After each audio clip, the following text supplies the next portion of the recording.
Before we begin, yes, I'm only leveling up athletics. That means none of this, and definitely none of this. No jumping allowed. Also, we're playing on max difficulty, just for the record. Alright, fade in. The skyline of the Imperial City is dominated by white gold tower. It is a symbol of the Empire. It is a testament to the genius of Cyrodiil's architects, and it was unquestionably designed by a man. Some argue that it is the largest tower in the world. Others dismiss these claims as irrelevant, insisting to anyone who will listen that a tower's size is not indicative of its usefulness. But this isn't the story of White Gold Tower. This is the story of Alison Chains, a prisoner in the Imperial dungeons who was so ahead of her time that she was arrested for speeding. One of the guards owes me a favor, you know.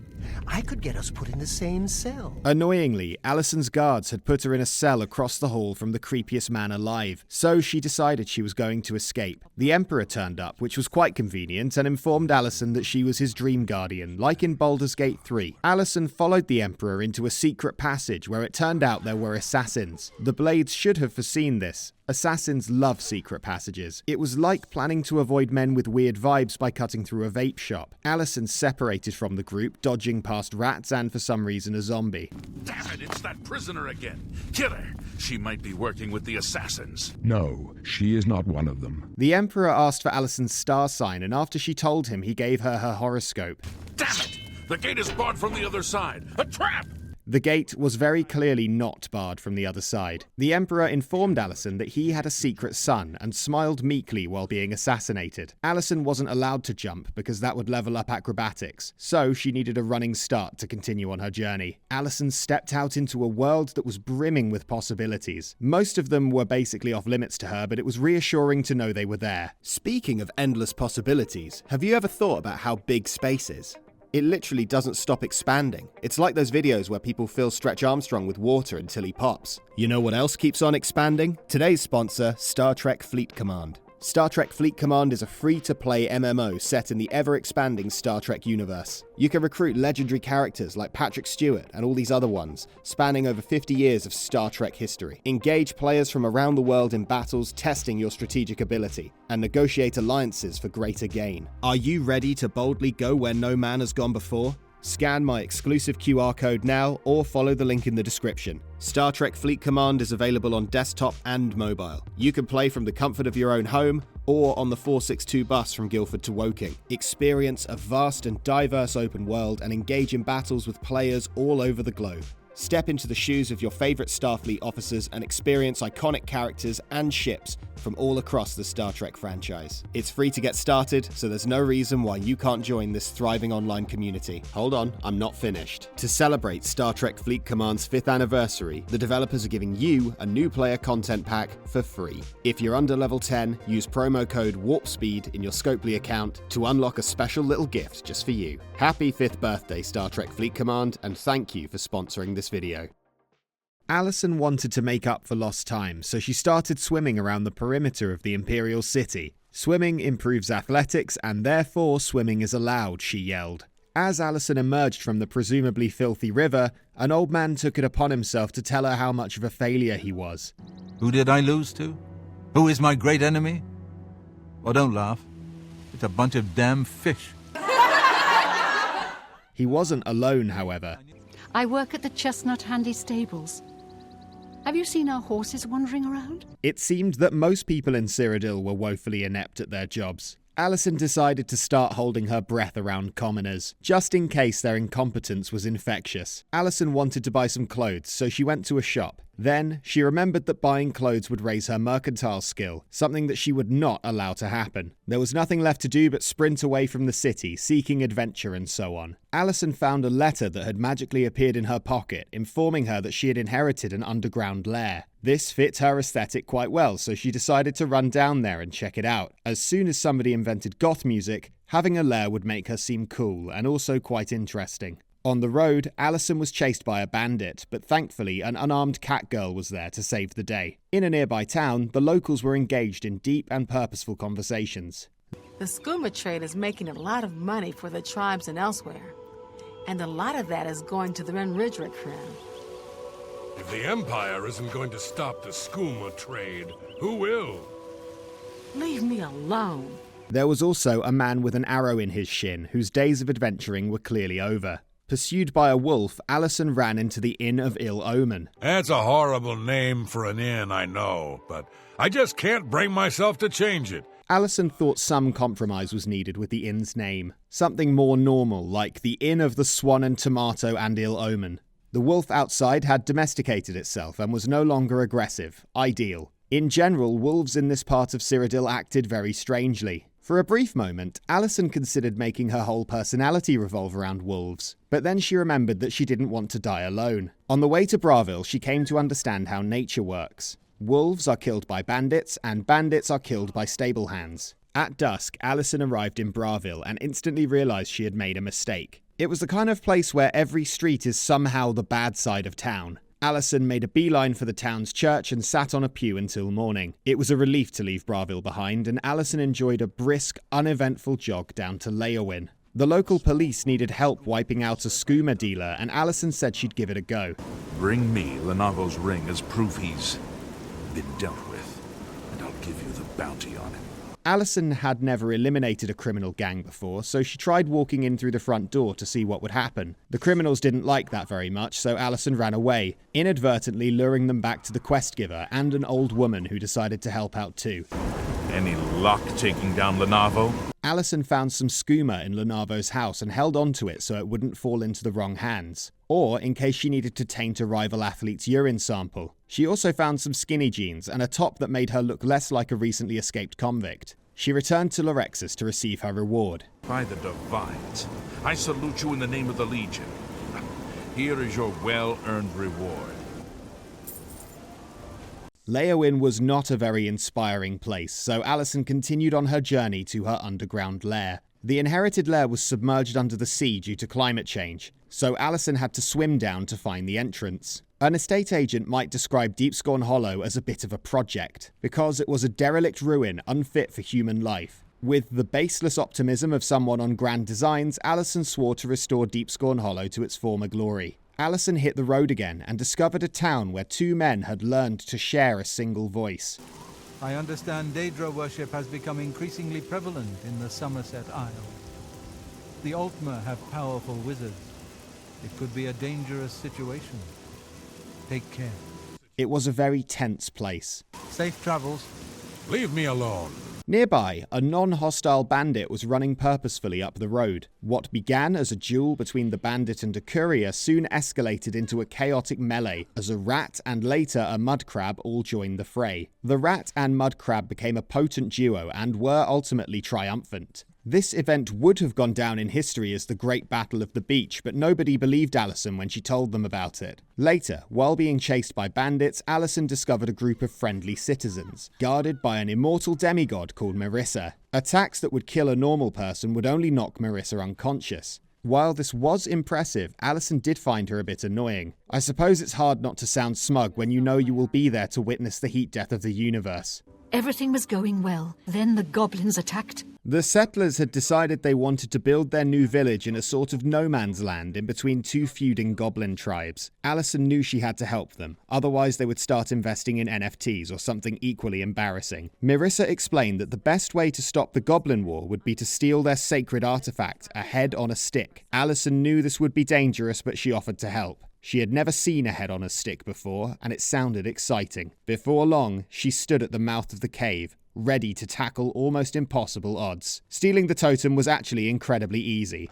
The goblins barely tried to stop her. Perhaps, on some subconscious level, they too had tired of the goblin war. Or maybe they're just bad at guarding things. It might not be that deep. The settlers decided that a reward of 0 gold was appropriate and told Alison to visit them in a month. Alison reached Shaidenhall with only 2 wolves in tow, which were quickly put down by a stable hand, the top of the food chain. Yeah, I don't care who you are. I ain't talking to you.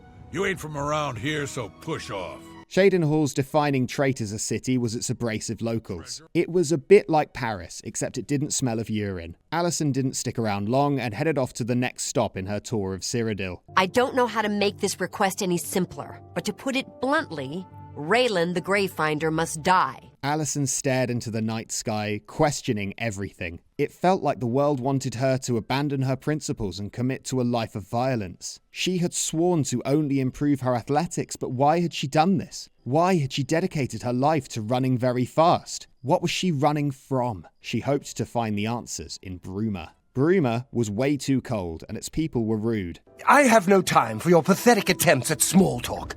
Now walk away before I get nasty. So Alison decided to run to Waynon Priory and fulfill the Emperor's dying wish. Not because he was the Emperor, mind you, just because she'd run out of ideas. En route to Corral, a potentially lovely view of Cyrodiil was spoiled by a terribly placed tree. Arriving at the Priory, Alison met with Jauffre, no relation, who was busy reading one of those 4 or 5 page books that are so popular in Tamriel. Jauffre warned Alison that the Prince of Destruction would soon attack Cyrodiil. This sounded pretty cool to Alison, but Jauffre kept talking without letting her interject. Apparently, the Emperor had a secret son, and only Alison could run quickly enough to save him from demons. Jauffre said he would help as much as he could and unlocked a chest that contained a bunch of useless armaments and precisely 0 gold coins. The Priory's other residents offered similarly useless gifts like a horse and a repair hammer. While the fate of the world was technically at stake, Alison had something else she needed to do first. For years, nobody had dared to swim the whole way around the Imperial City. It was believed by many to be impossible, something not even worth attempting.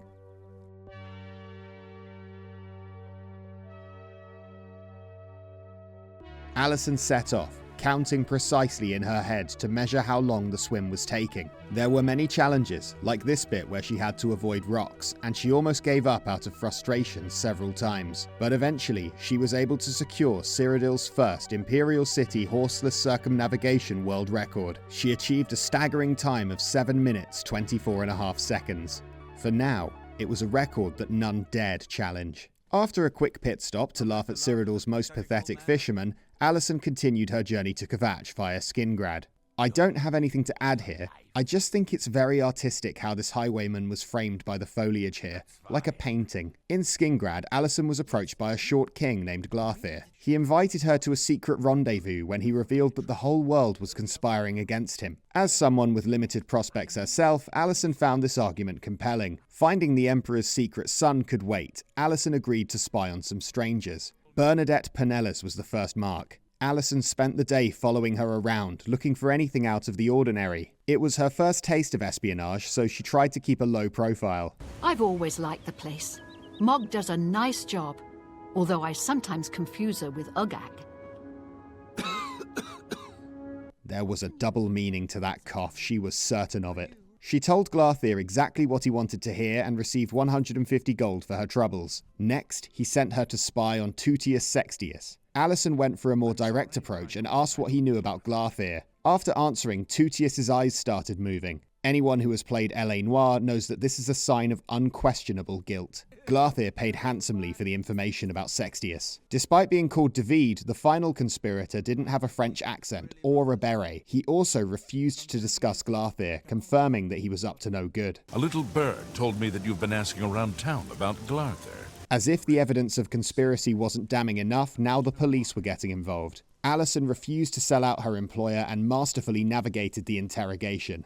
She reported her findings to Glarthir, who took things a bit far and asked her to murder 3 people. Alison reported this to the police immediately, sensing she may have inadvertently indulged the fantasies of a madman. The police cut Glarthir down in the streets, which is not how Alison would have handled it, but the law works in mysterious ways. Something felt a bit off about Kvatch as Alison approached. Frustratingly, a gate to the demonic plane of Oblivion had been opened right in front of the city gates. Having already stolen a goblin totem, Alison was confident that she could close an interplanar portal as well. The plane of Oblivion was a hellscape populated with aggressive little freaks. Imagine a school trip to Alton Towers if Alton Towers happened to also be filled with lava. Getting anywhere without dying was a total hassle. A high point of Alison's trip to hell was when she tricked a demon into forgetting about gravity so she could borrow his key. Through sheer willpower, Alison reached the top of the tower and closed the Oblivion gate. Alison was starting to feel like a pretty big deal. This is our chance to launch a counterattack. I need you to come with us. You've got far more combat experience than these men. Alison didn't actually have any combat experience, which made that last comment a damning indictment of guard training in Kvatch. Inside the city, Alison offered uplifting words of encouragement to help the guards fight off the hell beasts. I heard about how you helped the guard drive the Daedra back. Well done. There was something about Martin's voice that made Alison certain he would die horribly in the near future. She informed him that the fate of the world lay on his shoulders and escorted him out of the city. Jauffre had asked for Martin to be brought straight back to Wayne Priory, but Alison hadn't been to Anvil yet and she wanted to see it. Martin slaughtered a highwayman on the road, and Alison found it comforting to know that the Emperor's presumably illegitimate son had her back. Anvil seemed nice enough. A prophet was struggling to T-pose while informing everyone that the world was ending. But who among us is worthy to wield the Divine Crusader's weaponry?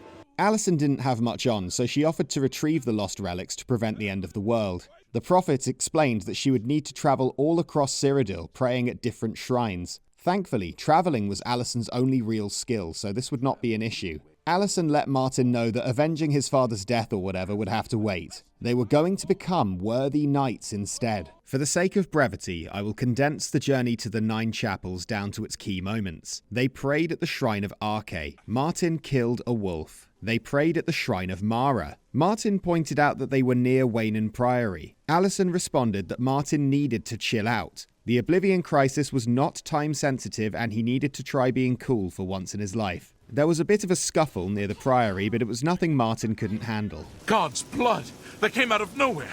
Have you seen Grandmaster Jauffre?